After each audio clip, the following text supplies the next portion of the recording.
ಸೌಜನ್ಯ ಅವರ ಮಾವ ಪುರಂದರ ಗೌಡರು ಬಂದಿದ್ದಾರೆ.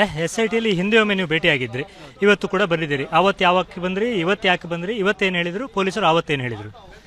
6ನೇ ತಾರೀಕಿಗೆ SIT ಆಫೀಸಿಗೆ ಬಂದಿದ್ವಿ ನಾವು. ಆವಾಗ ಪ್ರಣಮ್ ಮೋಹಂತಿ ಸರ್ ಮುಖ್ಯಸ್ಥರು ಇದ್ದರು ಅಲ್ಲಿ.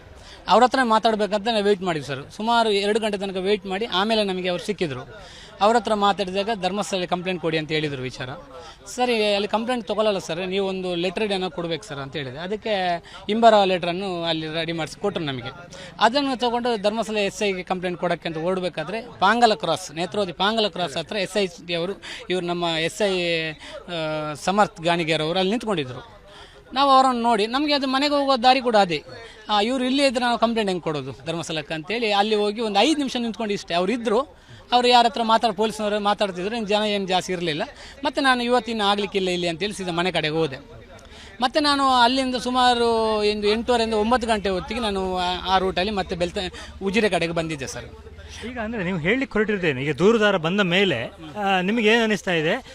ಅವನು ಗುರುತಿಸಿದ ಜಾಗದಲ್ಲಿ ನಾನು ಕೂಡ ಹೆಣ ಹೊತ್ತಿದ್ದನ್ನು ನೋಡಿದ್ದೇನೆ ಅಂತ ಅಲ್ವಾ? ಏನು ಆ್ಯಕ್ಚುಲಿ ಹೇಳಲಿಕ್ಕೆ ಬಂದಿರೋದೇ ವಿಚಾರ ಹೇಳ್ತೇನೆ ತಡ್ರಿ.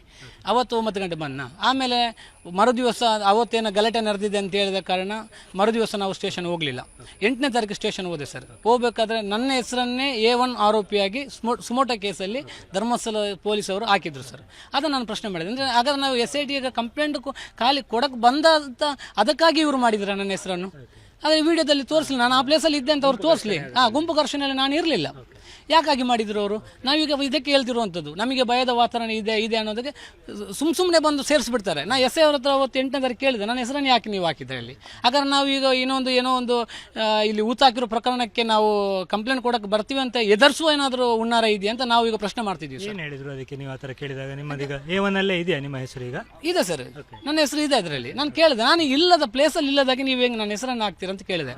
ಅದಕ್ಕೆ ನಾನು ವಿಡಿಯೋ ನೋಡಿ ಸರ್ ತೋರಿಸಿ ಸರ್ ಅಂತ ಹೇಳಿದೆ. ಇಲ್ಲದ ವ್ಯಕ್ತಿಯನ್ನು ವಿಡಿಯೋ ಇದೆ ಅಂತ ಹೇಳ್ತೀರಲ್ಲ, ತೋರಿಸಿ. ಮೊಬೈಲ್ ನೋಡಿದ್ರೆ ಇಲ್ಲ, ವಿಡಿಯೋ ಸಿಗಲಿಲ್ಲ, ನೋಡು ಅಂತ ಹೇಳಿದ್ರು. ಅದಾಯ್ತು ಸರ್. ಆಕ್ಚುಲಿ ನೀವು ಹೇಳಿಕ್ಕೆ ಬಂದಿರೋದೇನು ಅಂತ SIT ಅವರ ಹತ್ರ ಈಗ ಹೇಳಿಕ್ಕೆ ಬಂದಿರೋದೇನು ನೀವು? ಈಗ ನೇತ್ರಾವತಿಯಲ್ಲಿ ಹೆಣ ಊತೋಗ 1-2 ಪ್ಲೇಸ್ ನಾನು ನೋಡಿದ್ದೇನೆ ಸರ್. ಆ ವಿಚಾರವಾಗಿ ನಮ್ಮನ್ನು ಕೂಡ ಆ ತನಿಖೆಗೆ ಬಳಸಿಕೊಳ್ಳಿ ಅಂತ ಹೇಳಿ ಒಂದು ಮನವಿ ಮಾಡಕ್ಕೆ ಬಂದಿದೆ. ಯಾವ ಜಾಗ ಮತ್ತೆ ನೀವು ನೋಡ್ಲಿಕ್ಕೆ ಕಾರಣ ಏನಂದ್ರೆ ನಿಮ್ಮದು ಏನಿತ್ತು? ನಿಮ್ಮ ಅಂಗಡಿ ಇತ್ತು, ನೇತ್ರಾವತಿಯಲ್ಲಿ ಅಂಗಡಿ ಇತ್ತು ಸರ್. ಅವಾಗ ನಾನು ಅಂಗಡಿಯಲ್ಲಿ ಇದ್ದೆ. ಅಂಗಡಿ ಇರಬೇಕಾದ್ರೆ ನಾವು ಅಲ್ಲಿ ಅಂಗಡಿ ಎದುರುಗಡೆನೆ ಮುಂಭಾಗದಲ್ಲಿ ಈಗ ಒಂದು ಪಾಯಿಂಟ್ ನಂಬರ್ 1 ಅಂತ ಹೇಳಿದಾರಲ್ಲ, ಅಲ್ಲಿ ಊತಾಕೋದು ನಾನು ಅಂಗಡಿಯಿಂದ ನೋಡಿ, ತುಂಬಾ ದೂರದಿಂದ ನೋಡಿದೆ. ಸಾಧಾರಣ ಯಾವ ಇಸುವಿಯಲ್ಲಿ ಯಾವ ತರ ಹೂತಿದ್ರು, ಯಾವ ಗಾಡಿಯಲ್ಲಿ ತಂದದ್ದು ಆ ತರ? ಒಂದು ಅಂಬಾಸಿಡರ್ ಗಾಡಿ ಬಂದದನ್ನು ನೋಡಿದ್ದೇನೆ. ಮತ್ತೆ ಯಾವ ತರ ನಾವು ಹತ್ರ ಹೋಗಿ ನೋಡಕ್ಕೆ ಹೋಗಿಲ್ಲ ಸರ್. ನಾವು ಪಾಯಿಂಟ್ 13 ಬಗ್ಗೆ ಹೇಳ್ತಾ ಇದ್ದೀವಿ. 13 ಪಾಯಿಂಟ್ ಅದೇ, ನಾವು ಅಲ್ಲಿ ಅಂಗಡಿ ಇರಬೇಕಾದ್ರೆ ಅಲ್ಲಿ ಮೇಲ್ಗಡೆ ಟಾಯ್ಲೆಟ್ ಇತ್ತು. ಆ ಟಾಯ್ಲೆಟ್ ಹತ್ರ ಹೋಗ್ಬೇಕಾದ್ರೆ ಅಲ್ಲಿ ಒಬ್ಬನೇ ವ್ಯಕ್ತಿ ಇದ್ದ. ಅವಾಗ ಒಂದು ಕೈ ಗಾಡಿಯಲ್ಲಿ ಒಂದು ಏನಾದ್ರು ಮಲಗಿಸಿದ ರೀತಿ ಖಂಡಿತ ನಾನು ನೋಡಿದ್ದೇನೆ. ಅವು ಮಣ್ಣು ಹಗೀತಿದ್ದ ಲಾಸ್ಟ್ ಕೊನೆಯ ಜಾಗದಲ್ಲಿ ಅಲ್ಲಿ. ಅಂದ್ರೆ ಈಗ ಇದೇ ವ್ಯಕ್ತಿ ಅಂತ ನಿಮ್ಗೆ ಅನಿಸ್ಲಿಕ್ಕೆ ಕಾರಣ ಏನು? ಈ ದೂರುದಾರನೇ ಉಳ್ತಾ ಇದ್ದ ಅಂತ ಅನಿಸ್ಲಿಕ್ಕೆ ಕಾರಣ ಏನು? 2003ರಿಂದ 2016-17 ತನಕ ನಾನು ಅಂಗಡಿಯಲ್ಲಿ ಇದ್ದೆ, ನಮ್ಮದೇ ಅಂಗಡಿಯಲ್ಲಿ ನಾನು ಇದ್ದೆ. ಇವರು ಕಸ ಗುಡಿಸೋರು ಒಂದು 3-4 ಫ್ಯಾಮಿಲಿ ಇದ್ದರು ನೇತ್ರಾವತಿಯಲ್ಲಿ. ಅದರಲ್ಲಿ ಈಗ ಭೀಮಾ ಅನ್ನುವ ವ್ಯಕ್ತಿ ಥರನೇ ಅವನ ಶರೀರನ ಹೋಲುವ ವ್ಯಕ್ತಿ ಅಲ್ಲಿ ಇದ್ದರು ಅಲ್ಲಿ. ಆದ ಕಾರಣ ಈಗ ನಾನೇ ಊದ್ತಿದ್ದೇನೆ ಅಂತ ಹೇಳಿ ಆ ವ್ಯಕ್ತಿ ಇರ್ಬೋದು ಅನಿಸುತ್ತೆ ಸರ್. ನನಗೆ ತಡ ಆಗಲಿಲ್ಲ ನೀವು ಬಂದದ್ದು? ಯಾಕಂದರೆ 1ರಿಂದ 13ರವರೆಗೆ ಹಾಗೆ ಆಯಿತು. ಈಗ ಮತ್ತೆ ನಾನು ಗುರುತಿಸ್ತೇನೆ ಅಂದರೆ ಮತ್ತೆ ಅಲ್ಲಿ ಹೋಗಬೇಕು ಅಂತಾನೆ ಹೇಗೆ? 6ನೇ ತಾರೀಕಿಗೆ ಕಂಪ್ಲೇಂಟ್ ಕೊಟ್ಟಿದ್ದೇನೆ ಸರ್. 6ನೇ ಇನ್ನೂ ನಮಗೆ ಎನ್ಕ್ವೈರಿ ಕರೀಲಿಲ್ಲ. ಈಗ 13ನೇ ಪಾಯಿಂಟ್ ಆಗಿರೋದು ನಿನ್ನೆ. ನಾನು ನಿಮಗೂ ಈ ಹೇಳಿಕೆಯನ್ನು ಕೊಡೋಕ್ಕೆ ಕಾರಣ ಅಂತ ನಿನ್ನೆ ಆಗಿರೋ ಕಾರಣ ಇಲ್ಲ, ಇಲ್ಲದ್ರೆ ನೀವು ಈ ಪಾಯಿಂಟನ್ನು ನಮಗೆ ಹೇಳ್ತಿರಲಿಲ್ಲ. ನಮ್ಮ SITಯಲ್ಲಿ ಹೇಳಿದ್ದಾರೆ, ನೀವು ಏನು ಹೇಳ್ತಿರೋ ಪ್ಲೇಸನ್ನು ಕೂಡ ಯಾವುದೇ ಕಾರಣಕ್ಕೂ ಯಾರ ಹತ್ರನೂ ತನಿಖೆ ಆಗೋ ತನಕ ಆ ವಿಚಾರವನ್ನು ಹೇಳ್ಬೇಡಿ ಅಂತ ಹೇಳಿದ್ದಾರೆ. 2 ಪಾಯಿಂಟ್ ನೀವು ಗುರುತಿಸ್ತೇನೆ ಅಂತ ಹೇಳ್ತೀರಾ, ಅಂದರೆ ಮತ್ತೆ ಆಗಿಬೇಕಾಗ್ತದೆ ಅಲ್ಲಿ ಹೇಗೆ ಅಂತ? ಆದರೆ ನಿಜವಾಗಿ ನೋಡೋಕೆ ಹೋದರೆ ಇಲ್ಲಿ 13ನೇ ಪಾಯಿಂಟಲ್ಲಿ ತುಂಬ ಡೆವಲಪ್ಮೆಂಟ್ ಆಗಿದೆ. ಹಾಗೆ 1ನೇ ಪಾಯಿಂಟಲ್ಲಿ ಕೂಡ ಡೆವಲಪ್ಮೆಂಟ್ ತುಂಬ ಆಗಿದೆ. ಸಿಕ್ಕುವ ಚಾನ್ಸ್ ಕಮ್ಮಿ ಅಂತ ನೀವು ಹೇಳ್ತೀರಾ? ಹೌದು, ಮಣ್ಣು ಅಗ್ದಿದ್ದಾರೆ ಅಲ್ಲಿ. ಇಲ್ಲಿ 13ನೇ ಪಾಯಿಂಟಲ್ಲಿ ತುಂಬ ನೀರು ಬಂದು ಮಣ್ಣೆಲ್ಲ ಕುಚ್ಕೊಂಡು ಹೋಗಿದೆ. ಅದು 18-19ರ ಟೈಮಲ್ಲಿ, ಅವಾಗ ಚಾರ್ಮಾಡಿಯಲ್ಲಿ ಒಂದ್ಸಲ ಮಳೆ ಜೋರಾಗಿ ನೀರು ಬಂದಿತ್ತಲ್ಲ ಸರ್. ಸಿಗ್ಬೋದು ಅಂತ ನಿಮಗೆ ವಿಶ್ವಾಸವ ಹೇಗೆ ಅಂತ? ಅದೇ ನನಗೆ ಈಗ ಕನ್ಫ್ಯೂಷನ್ ಇದೆ ಸರ್. ಆ ಪ್ಲೇಸೇ ಈಗ ಕನ್ಫ್ಯೂಷನ್ ಇದೆ. ಅಂದರೆ ತುಂಬ ಮಣ್ಣು ಹೋಗಿದೆ. ಆಮೇಲೆ ಆ ಕಡೆ ನದಿ ಡ್ಯಾಮಿನ ಮೇಲ್ಗಡೆ ಮಣ್ಣು ತೆಗೆದು ಕಾಂಪೌಂಡ್ ಥರ ಮಾಡಿದ್ದಾರೆ. ಆದ ಕಾರಣ ಈಗ ಇದೆಯಾ ಇಲ್ಲ ಅನ್ನೋದು ನಮಗೆ ಡೌಟ್. ಕನ್ಫ್ಯೂಷನ್ ಇರುವಾಗ ನೀವು ಯಾವ ಥರ ಹೆಲ್ಪ್ ಮಾಡ್ಬೋದು ತನಿಖೆಗೆ ಅಂತ ನಾವು ಕೇಳೋದು. ಈಗ ನಾನು ಅದೇ ಈಗ ಅದನ್ನು ನೋಡುವಾಗ ಈಗ ಹೆಣ ಸಿಗಲಿಲ್ಲ ಅಂತ ಹೇಳ್ತಿದ್ದಾರೆ. ಬಟ್ ಅದನ್ನು ನೋಡಿದ್ದೇನೆ ಸರ್ ಅಂತ ನಾನು ಹೇಳಲಿಕ್ಕೆ. ಆತ ಸುಳ್ಳು ಹೇಳ್ತಾ ಇಲ್ಲ ಅನ್ನೋದಕ್ಕೆ ನೀವು ಸಾಕ್ಷಿ? ಹೌದು, ನಾನು ಸಾಕ್ಷಿ ಇದ್ದೇನೆ ಸರ್. ಯಾವ ಥರ? ಊತ ಹಾಕೋದನ್ನೇ ನಾನು ನೋಡಿದ್ದೇನೆ, ಎರಡು ಕಡೆಗಳಲ್ಲಿ. ಎರಡು ಕಡೆಯಲ್ಲಿ ನೋಡಿದ್ದೇನೆ ಸರ್. ಈಗ ಇದಿಷ್ಟು ಜಾಗ ಆಯ್ತು, ಹೊಸ ಜಾಗ ಗುರುತಿಸಲಿಕ್ಕೆ ಏನಾದ್ರು ನಿಮ್ಮಿಂದ ಸಾಧ್ಯ ಆಗ್ತದಾ? ಇಲ್ಲ, ನಾನು ಕಣ್ಣಾರೆ ನೋಡಿಲ್ಲ. ಆದರೆ ಅವರು ಊತ ಹಾಕಿದಾಗ ಅಂಗಡಿಗೆ ಬಂದವರು ಹೇಳ್ತಿದ್ರು, ನಾವು ಇವತ್ತೊಂದು ಹೆಣ ಊತು ಬಂದೆ, ಕೆಲವು ಕೊಲ್ತೋಗಿತ್ತು, ಒಂದು ನದಿಯ ಆ ಕಡೆಗೆ ಊತ ಹಾಕಿದ್ದೇವೆ, ಈ ಥರ ವಿಚಾರ ಹೇಳ್ತಿದ್ರು. ಸಹಜವಾಗಿ ಸತ್ತದ್ದು, ಸುಸೈಡ್ ಮಾಡ್ಕೊಳ್ಳೋದು ಆ ಥರದ ಹೆಣಗಳು ಅಂತ ಅನಿಸ್ತದ, ಅಥವಾ ನಿಮಗೆ ಏನಾದ್ರು ಕೊಲೆ ಆದ ಹೆಣಗಳು ಅಂತ ಈಗ ಏನಾದ್ರು ಡೌಟ್ ಇದೆಯಾ? ನಾನು ಹತ್ರದಲ್ಲಿ ನೋಡಲಿಲ್ಲ ಸರ್, ಬಾಡಿನ ಹತ್ರದಲ್ಲಿ ನೋಡಲಿಲ್ಲ. ನಾನು ತುಂಬ ಕೊಲೆ ಆದ ಹೆಣಗಳು ಅಂತ ನಿಮ್ಗೆ ಅನಿಸ್ತಾ ಇಲ್ಲ? ಅದು ಏನಂತ ನನಗೆ ಹೇಳಕ್ ಬರೋದಿಲ್ಲ. ನಾನು ಕಣ್ಣಾರೆ ಕಾಣದೆ ಯಾವುದಕ್ಕೂ ಜಡ್ಜ್ಮೆಂಟ್ ಕೊಡ್ಲಿಕ್ಕೆ ಸಾಧ್ಯ ಇಲ್ಲ ಸರ್.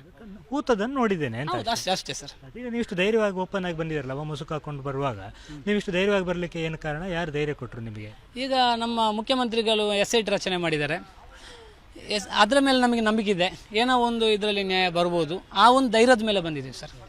ನಮ್ಮಿಂದ ಏನಾದರೂ ಒಂದು ಸಹಕಾರ ಆಗಲಿ, ಒಳ್ಳೇದಾಗೋದಾದ್ರೆ ಯಾರನ್ನು ಇದರಲ್ಲಿ ಹೆಸರು ಬೊಟ್ಟು ಮಾಡೋ ವಿಚಾರ ನಮ್ದಲ್ಲ. ನೀವು ಸೌಜನ್ಯ ಅವರ ಮಾವ, SIT ಅದನ್ನು ತಗೋಬೇಕು ಅಂತ ನಿಮ್ಗೆ ಅನಿಸೋದಿಲ್ವಾ? ಇದೆ ಸರ್, ಖಂಡಿತವಾಗ್ಲಿದೆ. ಮೊನ್ನೆ ಮೋಹಂತಿ ಸರ್ ಹತ್ರ ಮಾತಾಡಿದೆ ಸರ್, ಅವರು ಇಲ್ಲ ನಮಗೆ ಇದರಲ್ಲೇ ತುಂಬ ಕೆಲಸ ಇದೆ ಅಂತ ಹೇಳಿದ್ರು, ಮತ್ತೆ ನಾವು ಅದರ ಬಗ್ಗೆ ಜಾಸ್ತಿ ಮಾತಾಡೋಕೆ ಹೋಗಿಲ್ಲ. ಈಗ ಏನಾಯ್ತು, ಇವತ್ತೇನಾಯ್ತು, ಏನು ಹೇಳಿದ್ರು SIT ಕಚೇರಿಯಲ್ಲಿ? ಇಲ್ಲ, ಈಗ ಹೋಗಿದ್ದೆ, ಸಾಹೇಬರು ಬರಲಿಲ್ಲ, ಈಗ ಸ್ವಲ್ಪ ಕೂತೋಳಿ ಅಂತ ಹೇಳಿದ್ರು, ಹಾಗೆ ನಿಮ್ಮ ಹತ್ರ ಮಾಧ್ಯಮದ ಒಂದ್ಸಲ ಮಾತಾಡುವಂತ ಬಂದೆ ಸರ್. ಇದು ಪುರಂದರಗೌಡರ ಮಾತು. ಭಾಳ ಮುಖ್ಯವಾಗಿ ಏನಂದರೆ, ಆ ಜಾಗವನ್ನು ನಾನು ಗುರುತಿಸಬಲ್ಲೆ, ಆತ ಗುರುತಿಸೋ ಜಾಗಗಳಿಗೆ ನಾನು ಸಾಕ್ಷಿ ಹೇಳಬಲ್ಲೆ, ಆದರೆ ಅದು ಕೊಲೆಯೋ ಆತ್ಮಹತ್ಯೆಯೋ ಅಥವಾ ಈ ಥರದ ಪ್ರಕರಣವೋ, ಸಂಶಯಾಸ್ಪದ ಪ್ರಕರಣವೋ ಅಥವಾ ಅತ್ಯಾಚಾರ ಆಗಿತ್ತೋ ಅದನ್ನು ಹೇಳೋದಕ್ಕೆ ನನ್ನಿಂದ ಸಾಧ್ಯ ಇಲ್ಲ. ಆದರೆ ಆತ ಗುರುತಿಸಿದ 13 ಜಾಗಗಳಲ್ಲಿ ಆತನೇ ಹೂಳುವುದನ್ನು ನಾನು ನೋಡಿದ್ದೇನೆ ಅನ್ನುವುದಕ್ಕೆ ನಾನು ಸಾಕ್ಷಿ ಆಗಬಲ್ಲೆ. ಹೊಸ ಜಾಗಗಳನ್ನು ಗುರುತಿಸೋದು ನನ್ನಿಂದ ಸಾಧ್ಯ ಇಲ್ಲ ಅನ್ನುವಂಥ ಮಾತನ್ನು ಕೂಡ ಹೇಳ್ತಾ ಇದ್ದಾರೆ ಇವರು. ಸೌಜನ್ಯ ಅವರ ಮಾವ. ಸೌಜನ್ಯ ಪ್ರಕರಣವನ್ನು ಕೂಡ SIT ತೆಗೆದುಕೊಂಡ್ರೆ ಉತ್ತಮ ಅನ್ನುವಂಥ ಅಭಿಪ್ರಾಯವನ್ನು ಅವರು ಹೊಂದಿದ್ದಾರೆ. ಮಂಗಳೂರಿನಿಂದ ಕ್ಯಾಮ್ರಾಮನ್ ನರೀಶ್ ಜೊತೆಗೆ ಶಶಿಧರ್ ಮಾಸ್ತಿಬೈಲು, ಏಷ್ಯಾನೆಟ್ ಸುವರ್ಣ ನ್ಯೂಸ್.